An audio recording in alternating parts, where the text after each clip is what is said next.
Bismillah. Assalamualaikum warahmatullahi wabarakatuh.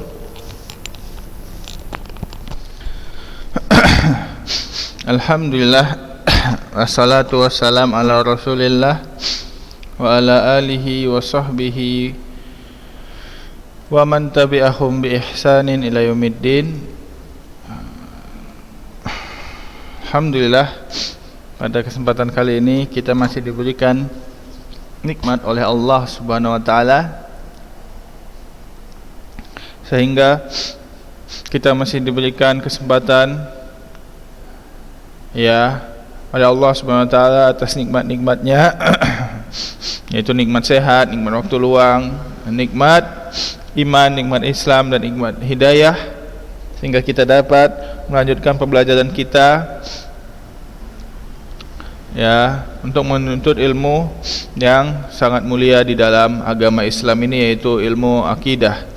Mana pada kesempatan kali ini kita berada di dalam mata pelajaran akidah, akidah untuk kelas 12. Pada pertemuan minggu kemarin kita telah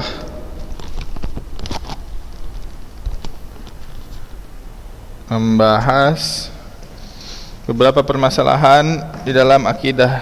Kita sekarang berada di dalam akidah asma wa sifat, memakai kitab Qawaidul Musla karya Syekh Utsaimin rahimahullahu taala. Kalau kemarin kita telah mempelajari kaidah yang pertama, kaidah yang kedua dan kaidah yang ketiga, Untuk pengulangan murojaah silahkan diulang kembali atau ditonton kembali video yang kemarin. Sekarang kita masuk ke dalam kaidah keempat.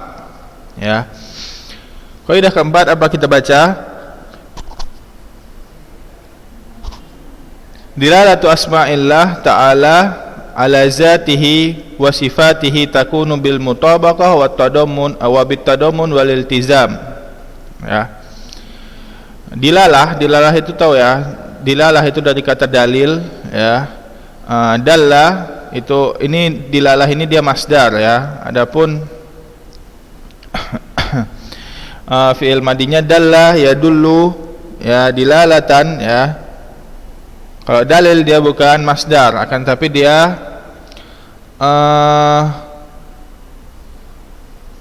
isim fa'il, ala wazan isim fa'il yang dari wazan fa'il, fa'il dalil harusnya dia da'il, harusnya dia dalilun, tapi menjadi dalilun, berarti itu dia isim fa'il dalam bentuk fa'ilun, Nah, akan tapi dilalah itu masdar. Jadi dalil itu apa? Penunjukan, penunjukan tentang atau pendalilan tentang nama-nama Allah terhadap zatnya, Jadi apabila ada nama Allah di dalam Al-Quran dan di dalam hadis, nah itu menunjukkan kepada zat Allah, wa sifatihi, dan menunjukkan kepada sifat Allah yang terkandung di dalam nama-nama tersebut, maka dia terdapat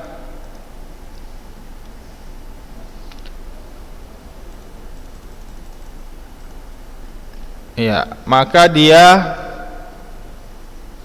melalui 3 cara. Ada 3 cara yang dapat ditempuh. Mana ini?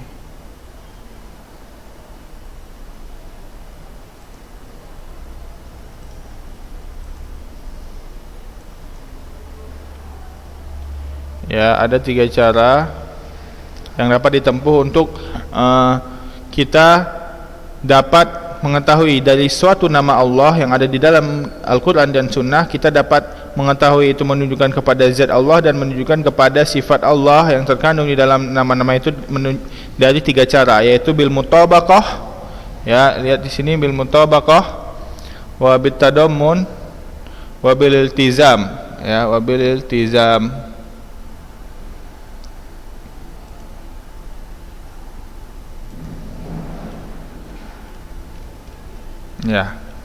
Misal zalik, contohnya al-khaliq, khaliq itu dia nama, bukan sifat.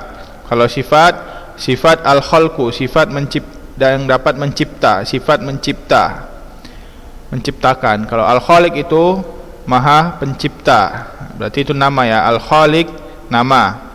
Ya dulu, nama ini menunjukkan kepada zat Allah. Ya dulu ala zatillah wa ala sifatil khalqi bil mutabaqah, wa yadullu ala zati wahdahu wa ala sifatil khalqi wahdaha, zati wahdaha wa ala sifatil khalqi wahdaha bitadammun, ya, wa yadullu ala sifatayil ilmi wal qudrah bil iltizam. Ya, kita lihat. Kita sekarang membedah ya, agak sedikit membedah. Siapkan siapkan perhatian antum semua ya. Contohnya ketika ada nama Al-Khaliq di dalam Al-Qur'an misalnya, ya, di dalam Al-Qur'an Allahu khaliqu kulli syai', ya. Nah, Khaliq itu salah satu dari nama-nama Allah, ya, salah satu dari nama-nama Allah. Nah, di dalam satu kata ini, Khaliq ini, kita dapat mengambil maknanya dengan 3 cara. Bil mutabaqah wa bitadammun wa bil iltizam. Pertama kita lihat dulu apa itu mutabaqah wa bitadammun wa bil iltizam. Nah, kita di sini tidak dijelaskan ya, tapi di sini saya jelaskan bahwasanya bil mutabaqah itu secara keseluruhan, ya. Kalau kita mengatakan bahwasanya rumah, nah berarti pendalilan secara mutabaqahnya secara keseluruhan, ya, secara keseluruhannya apa? Bahwasanya rumah itu yang dapat kita pahami dari rumah secara mutabaqah berarti rumah itu ada atapnya, ada dindingnya, ada tiangnya, ada jendelanya, ada pintunya, ya, ada WC-nya, ya. Semua yang mencakup dari kata rumah itu semuanya kita dapat memahaminya, itu bil mutabaqah, ya. Akan tetapi kalau bitadammun, ya, kalau bil mutabaqah itu secara keseluruhan, kalau bitadammun secara satu persatu, ya. Bitadammun satu persatu, ya. Ya, secara satu persatu. Contohnya, kalau misalnya kita sebutkan rumah, kalau mutabaqah tadi langsung keseluruhan, kalau tadammun dia satu persatu, berarti pintunya saja yang dapat kita pahami, atau atapnya saja, ya, atau jendelanya saja, gitu ya. Wabil iltizam, ya, iltizam itu kelaziman atau keharusan dari suatu nama itu, ya, keharusan dari suatu nama itu. Maka dari bahasa Arab yalzamu itu mengharuskan, atau yastalzimu itu mengharuskan. Iltizam, iltazama yaltazimu, melazimkan, ya, ya, melazimkan. Berarti apa? Yang mengharuskan. Contohnya kalau misalnya kita disebutkan kata rumah, maka dilalah iltizamnya apa? Dilalah iltizamnya bahwasanya kita memahami rumah berarti ada orang tukang bangunan yang membangun rumah itu, karena kalau misalnya tidak ada tukang bangunan tidak bisa dibuat rumah itu. Jadi rumah itu mengharuskan adanya si tukang bangunan. Maka itu kita dapat memahami adanya si tukang bangunan itu, maka itu dari dilalah iltizam, ya. Bisa dipahami, ya. Kalau tadi dilalah mutabaqah itu secara keseluruhan langsung, kalau bitadammun itu secara persatuannya, ya. Misalnya pintunya saja atau yang lainnya. Kalau iltizam itu suatu keharusan darinya, ya, yang mengharuskannya, ya. Jadi kita kembali ke dalam masalah nama Al-Khaliq, itu nama Allah. Kalau misalnya kalau dilalah mutabaqah, ya, berarti keseluruhannya berarti apa? Mencakup 2 makna tadi, 2 makna yang sebelumnya kita bahas, yaitu makna kepada zat Allah, ya, dulu ala zat wa ala sifat, ya, bil mutabaqah, ya. Jadi dia nama Khaliq itu menunjukkan kepada zat Allah sekaligus menunjukkan kepada sifat khalqu, yang sifat maha pencipta. Nah, ya, itu secara keseluruhan, ya. Wa yadullu ala zat wahdaha wa ala sifatin khalqi wahdaha bitadammun, ya. Nah, adapun bidilalatit tadammun, ya, dengan dilalah tadammun bagaimana? Kalau kita disebutkan nama Al-Khaliq berarti dengan dilalah tadammun kita dapat memahami satu persatuannya saja, berarti kepada zat Allah wahdaha secara tersendiri atau kepada sifatul khalqi secara tersendiri, ya, itu secara tersendiri. Nah, wa yadullu ala sifatil ilmi wal qudrah bil tizam, dan nama al-khaliq itu mencakup dua sifat, yaitu sifat selain pencipta ini, tapi ya, jadi nama khaliq itu menunjukkan kepada sifat selain sifatul khalqi, ya, akan tapi dia menunjukkan kepada sifat ilmu dan sifat kemampuan, kudrah, ya. Kenapa? Karena pasti suatu pencipta, ya, apalagi pencipta yang maha sempurna, maka dia pasti mempunyai sifat ilmu. Kalau tidak ada ilmu tidak bisa menciptai, gitu maksudnya. Dan harus mempunyai kudrah, kemampuan. Kalau nggak ada kudrah, kemampuan, maka tidak bisa menciptakan. Itu dia. Karena al-khaliq yaitu mengharuskan adanya sifat ilmu dan kudrah. Bisa pahami, ya? Nah, ini dia. Kenapa sih harus pakai bil mutabaqah wa bil tadamun wa bil tizam, ya? Ini dia adalah pendalilan secara murni. Maksudnya pendalilan secara akal logika manusia, ya. Yang mana dari logika atau dari pendalilan ini, tiga pendalilan ini dapat kita ketahui makna yang terkandung dari nama-nama yang disebutkan oleh Allah Subhanahu wa taala di dalam Al-Qur'an dan As-Sunnah. Dari jalan ini juga kita dapat membantah pemikiran-pemikiran sesat dari kalangan-kalangan orang ahlul bid'ah. Nah, karena ini tiga jalan ini, bil mutabaqah wa bil tadamun wa bil tizam, ini adalah logika murni, ya, yang mana orang lain tidak dapat membantah pendalilan ini, ya, karena ini adalah pendalilan murni secara logika akal manusia, bukan doktrin semata, ya. Walihadza lamma dzakarallahu khalqus samawati wal ard qala lita'lamu annallaha ala kulli syai'in qadirun wa annallaha qad ahata bi kulli syai'in ilma. Wa dilalatul iltizam mufidatun jiddan li talibil ilmi idza tadabbara al ma'na wa waffaqahu Allah ta'ala fahman litalazumi fa innahu bidzalika yahsulu min ad-dalil wahid ala masail katsiratin, ya. Contoh, jadi kita lihat, walihadza, oleh karena itu Allah menyebutkan ketika menciptakan langit dan bumi, ya, Allah menyebutkan setelahnya agar kalian tahu annallah, bahwasanya Allah menciptakan, bahwasanya Allah terhadap segala sesuatu itu mampu, ya, ala kulli syai'in qadir, wa annallaha, dan Allah telah mencakupkan atau, ya, mencakup atau meliputi semua segala sesuatu dengan ilmu Allah, ya. Maksudnya Allah mengetahui segala sesuatu. Nah, dari sini dapat disampaikan, dapat kita ketahui bahwasanya dari penciptaan langit dan bumi, Allah menyebutkan setelahnya dua sifat, yaitu qadir dan bikulli syai'in ilma. Jadi ada sifat kudrah dan sifat ilmu. Nah, dari sini kita mengetahui bahwasanya, ya, sebenarnya tanpa ayat ini kita sudah tahu bahwasanya suatu pencipta itu harus mempunyai ilmu dan kudrah. Kalau dia hilang salah satunya antara ilmu dan kudrah, maka dia tidak bisa menciptakan. Nah, tapi di sini Allah tekankan di dalam ayat Allah bahwasanya, ya, kelaziman atau dalalatul iltizam dari sifat dari nama al-khalqu atau sifat khalqu itu yaitu sifat kudrah dan sifat ilmu, ya. Wa dalalatul iltizam mufidatun, dan yang paling berguna yaitu dilalatul iltizam, ya. Dilalatul iltizam atau keharusan dari suatu nama itu sangat bermanfaat bagi talibul ilmi, ya, apabila mereka mentadaburi makna-makna, ya, makna-makna di dalam Al-Qur'an dan Sunnah, dan Allah menyetujui, ya, dan Allah wa waffaqah, ya, dan Allah memberikan taufik kepahaman, ya, di dalam dilalatu litalazumi, ya, di dalam dilalatul iltizam ini, fa innahu bidzalika yahsulu ad-dalil. Nah, dengan itu, dengan dilalah iltizam ini, ya, kita bisa memahami, kita cuman bermodalkan satu dalil saja kita dapat memahami banyak permasalahan, ya.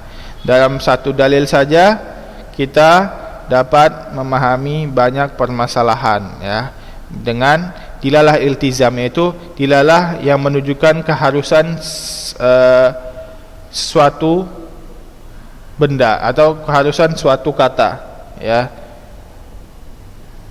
Itulah dia dilalatul iltizam. Bisa dipahami ya, dilalah mutabaqah, dilalah tadamun, wa dilalah iltizam. Apabila tidak paham silahkan diulang videonya dan didengarkan sampai paham, ya. Semoga Allah memberikan taufik kepada kita untuk memahami permasalahan dilalah mutabaqah, tadamun dan iltizam ini. Ya. Kita lanjut. Salah.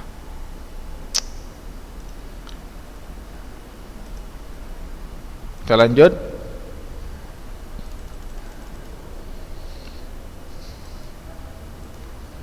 Wa'lam anna lazima min qaulillahi ta'ala wa qauli rasulihi idza sahha an yakuna laziman fahuwa haqqun wa dzalika li anna kalamullahu wa rasuluhu haqqun wa lazimul haqqu haqqun wa li anna Allah ta'ala alimun bima yakunu laziman min kalamihi wa kalami rasulihi fayakunu muradan, gini ya. Ya, jadi ini adalah cara kita untuk memahami Al-Qur'an dan Sunnah, ya. Yang mana dua ini adalah wahyu dari Allah Subhanahu wa taala, ya. Al-Qur'an itu maknanya lafadznya dari Allah dan maknanya dari Allah. Itu sudah kita pelajari di Ulumul Quran. Adapun hadis itu apa? Lafadznya dari Nabi, maknanya dari Allah. Nah, tapi dua-duanya adalah wahyu, ya, wahyu dari Allah Subhanahu wa taala. Wa ma yantiqu anil hawa in huwa illa wahyu yuha. Nah, dua-duanya ini adalah wahyu. Bagaimana kita cara memahami ini? Nah, kita lihat. Ini adalah Syekh Utsaimin menyebutkan jalan yang terbaik dalam memahami Al-Qur'an dan Sunnah. Wa'lam anna lazim, ya, di dalam dilalah iltizam itu suatu keharusan. Maka kita lihat bahwasanya, ketahuilah bahwasanya suatu kelaziman atau suatu keharusan, ya, yang mana keharusan itu berdasarkan qaulullah ta'ala, berdasarkan perkataan Allah yang maksudnya Al-Qur'an, dan perkataan Rasulullah, ya, yang maksudnya hadis, itu dua-duanya wahyu dari Allah. Ya, apabila sahha, yang maksudnya hadis apabila dia telah sahih, ya. Ya, sahih itu apabila tercakup 5 syarat tersebut, 5 syarat di dalam mustalah hadis, ya. Apabila diriwayatkan dari Sahih Bukhari dan Sahih Muslim, ya. Nah, apabila dia telah sahih, maka kelaziman dari suatu perkataan, ya, baik itu perkataan Allah maupun perkataan Rasulullah, maka suatu kelaziman itu adalah hak. Karena perkataan Allah itu hak, ya. Perkataan Rasulullah itu hak apabila dia sahih, ya. Nah, maka suatu kelaziman atau suatu keharusan yang keluar dari perkataan Allah dan perkataan Rasulullah itu juga harus hak, karena kelaziman dari suatu hak itu adalah hak. Wa dzalika li anna kalamullah wa rasuluhu haqqun, ya. Yaitu karena perkataan Allah dan perkataan Rasulullah itu adalah hak, suatu yang benar. Nah, maka kelaziman suatu hak adalah hak juga, ya. Ya, maka pemahaman yang kita pahami dari kelaziman suatu ayat atau suatu hadis itu adalah hak, walaupun itu tidak disebutkan di dalam ayat tersebut. Contohnya,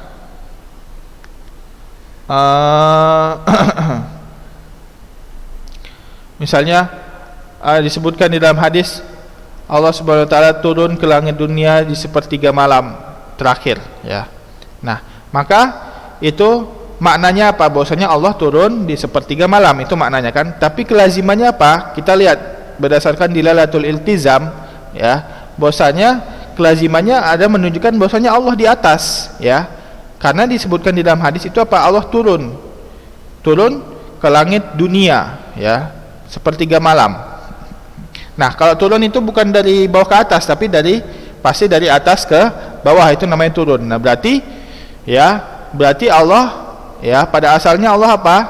Ya, Allah itu maha tinggi, dan maha tinggi itu sifat zatiah yang tidak pernah bisa hilang dari dari Allah, zat Allah Subhanahu wa taala. Berarti Allah tetap Maha tinggi, akan tapi Allah mengatakan di sepertiga malam terakhir itu Allah turun ke langit dunia, ya. Bukan pada langit dunia, akan tapi ke langit dunia, ya.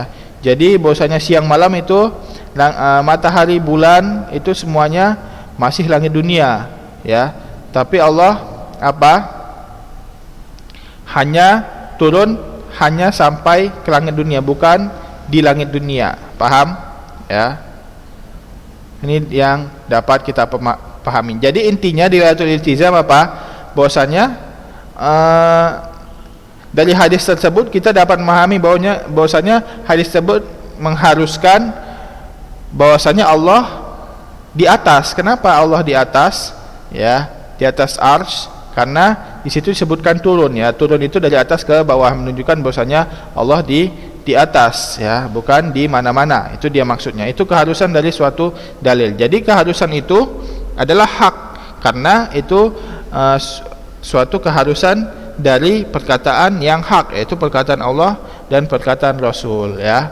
Nah, tapi menentukan suatu keharusan, suatu kelaziman itu yang kadang dipermasalahkan, kadang menjadi masalah, karena pemahaman seseorang itu berbeda-beda. Kalau pemahamannya udah rusak, pasti kelaziman yang dihasilkan dari pemahaman tersebut rusak, ya.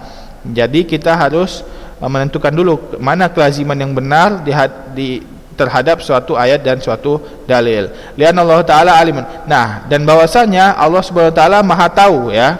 Allah lebih tahu daripada kita tentang ayat-ayat Al-Quran. Allah lebih tahu daripada kita tentang hadis-hadis Rasulullah. Nah, makanya bahwasanya Allah lebih tahu, Allah Maha tahu bima yakunu laziman, dengan apa yang menjadi kelaziman dari perkataan Allah dan perkataan Rasulnya, ya. Maka kelaziman tersebut adalah suatu yang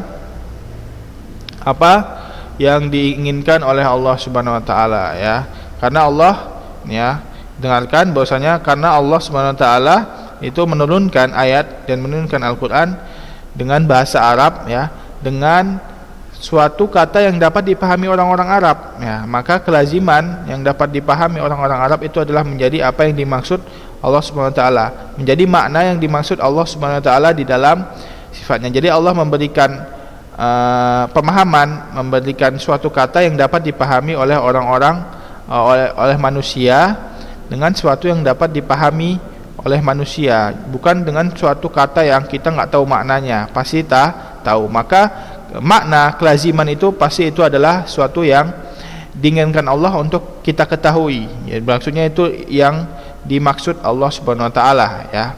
Apabila pemahaman kita tentang dilalatul iltizam ini benar. Adapun ada beberapa firqah yang memahami dilalah tersebut rusak, maksudnya memahami dilalah yang salah. Maka tadi kita kembali kepada dilalah tadammun, dilalah mutabaqah dan dilalah iltizam ini sangat berpengaruh di dalam pemasaran asma sifat, ya. Karena inilah dia memakai logika yang tidak bisa dibantah baik orang kafir sekalipun, ya. Itu dia.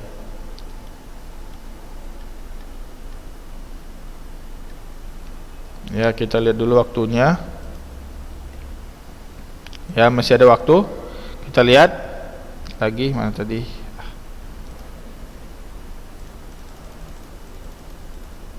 Ya. Mana tadi?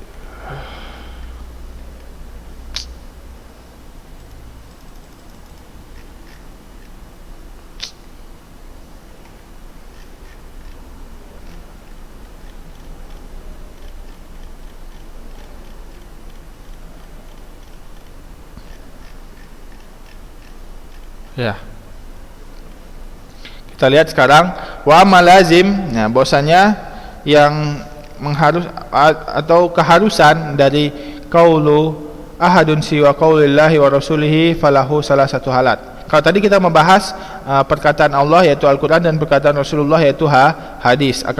Adapun kelaziman, ya. Kalau tadi kita membahas bahwasanya kelaziman dari Al-Quran dan Sunnah itu pasti hak juga. Akan tapi kelaziman dari perkataan selain Allah dan selain Rasulnya, maka itu belum tentu hak. Akan tapi itu mencakup 3 pembahasan atau 3 keadaan. Yang pertama,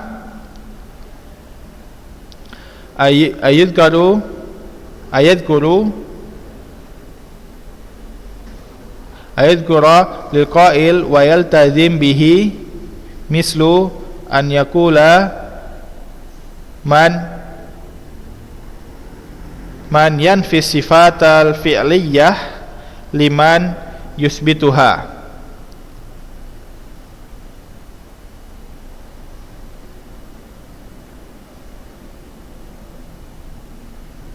Yalzamu min isbatika, ya, yalzamu min isbatika as-sifatu fi'liyah lillahi azza wa jalla an yakuna min af'alihi ma huwa hadis fayaqulu al-musbit na'am wa ana altazim bidzalika fa inna Allah ta'ala lam yazal wa la yuzal fa'alan lima yuridu wala nafada li aqwalihi wa af'alihi kama qala ta'ala qul law kana al-bahru midadan li kalimati rabbi lanafidal bahru qabla an tanfada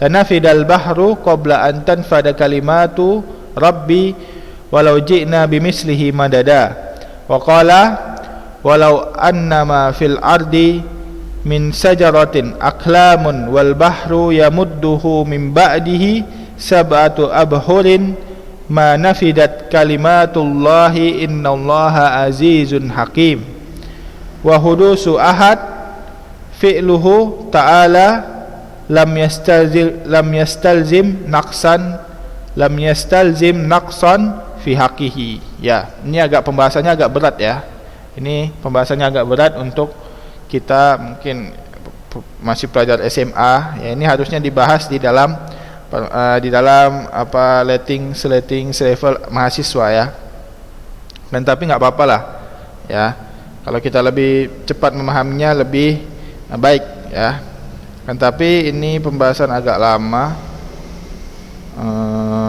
waktunya nggak tahu nih selesai apa enggak, 3 menit lagi ya, kayaknya kurang karena ini harus dibahas panjang lebar agar kita bisa benar-benar paham. Kalau misalnya setengah-setengah ini kurang paham kayaknya ya, karena ini pembahasan udah masuk ke bantah-bantahan ya. Ini pembahasan sudah masuk bantah-bantahan ke dalam bantah-bantahan kepada perkataan-perkataan orang-orang ahlul bid'ah ya, orang-orang ahlul bid'ah ya. Harusnya ya Qawaidul Muslah ini memang dasar ya, tapi pembahasannya agak ada lanjut ke pembantahan. Jadi ini yang membuat agak ribet ya. Nah, kita lihat tadi kita ini kenapa? Ya tadi kita mengatakan bahwasanya perkataan Allah dan Rasulnya itu adalah hak ya. Dan suatu kelaziman dari perkataan Allah dan Rasulnya adalah hak, karena kelaziman dari suatu hak itu hak juga. Jadi dua-duanya benar ya. Nah, adapun perkataan selain Al-Quran dan As-Sunnah, contohnya misalnya pendapat ulama ya, pendapat seseorang, pemikiran seseorang, itu kelaziman dari perkataan seseorang itu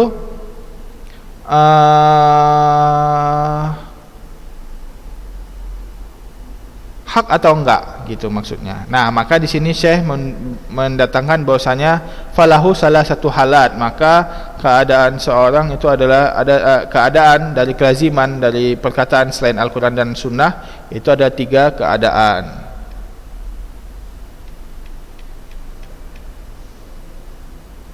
Ya, mungkin ini kita lanjutkan pada pertemuan minggu depan, karena ini permasalahannya agak berat ya, harus panjang lebar ya, membahasnya langsung dari 1 sampai 3. Kalau misalnya kita sekarang 1 aja itu kayaknya agak ngambang, nanti minggu depan agak lupa lagi. Jadi langsung aja minggu depan sekaligus ya. Nah, ini sudah tinggal setengah menit lagi. Mungkin ini saja yang dapat kita sampaikan. Silahkan dimulajah kembali pembahasan kaidah 1, 2, 3 dan sekarang 4. Nah, yang ini kita akan lanjutkan pembahasannya pada pertemuan minggu depan insyaallah taala. Kemudian setelah itu, setelah selesai pembahasan pembagian dalil lazim qaul yang terakhir ini, maka kita akan lanjut ke dalam pembahasan kaidah ke-5 ya, tentang nama Allah, tauqifiyah ya, dan penggunaan akal di dalam permasalahan nama-nama Allah Subhanahu wa taala. Mungkin ini saja yang dapat disampaikan ya. Semoga Allah memberikan taufik kepada kita untuk memahami permasalahan asma wa sifat ini, karena memang permasalahan asma wa sifat ini adalah permasalahan yang paling ribet ya, yang paling susah ya, karena dia menggunakan logika, menggunakan pemahaman yang mendalam ya. Karena di sini berhubungan dengan pembantahan terhadap ahlul bidah. Kenapa banyak pembantahan? Karena orang yang mengingkari asma wa sifat ini lebih banyak daripada orang yang mengingkari uluhiyah ya. Seperti yang kita katakan kemarin, orang yang meyakini bahwasanya menyembah tentang tauhid, menyembah kubur, syirik itu, yang mengetahui syirik itu lebih sedikit daripada penyelewengan terhadap syirik atau penyembahan kepada selain Allah di dalam uluhiyah itu lebih sedikit daripada penyelewengan di dalam masalah asma sifat ya, masalah akidah tauhid asma sifat. Maka ini kita harus sedikit demi sedikit menyiapkan pemahaman yang mendalam untuk memahami permasalahan asma sifat, agar kita dapat menghindari atau membantah syubhat-syubhat orang-orang ya, yang dari kalangan ahlul bid'ah yang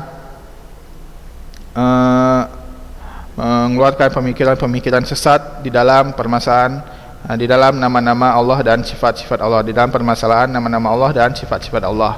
Mungkin ini saja yang dapat kita sampaikan. Kita tutup dengan doa kafaratul majlis. Subhanakallahumma wa bihamdika asyhadu an la ilaha illa anta astaghfiruka wa atubu ilaik. Wassalamualaikum warahmatullahi wabarakatuh.